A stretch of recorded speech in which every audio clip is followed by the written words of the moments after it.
আল্লাহ যখন শাস্তি দেবেন তখন এরূপ অবস্থা দেখা দিবে যে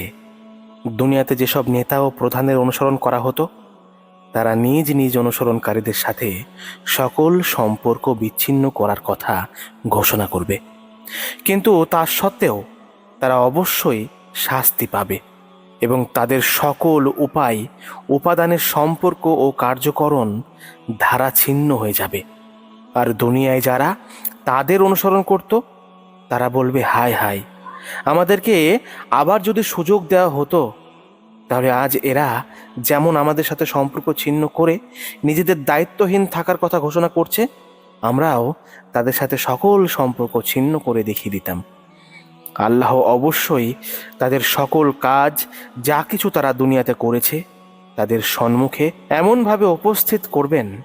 যে তারা শুধু লজ্জিত হবে ও দুঃখ প্রকাশ করবে, কিন্তু জাহান্নামের গর্ভ হতে বের হওয়ার কোনো পথ তারা খুঁজে পাবে না।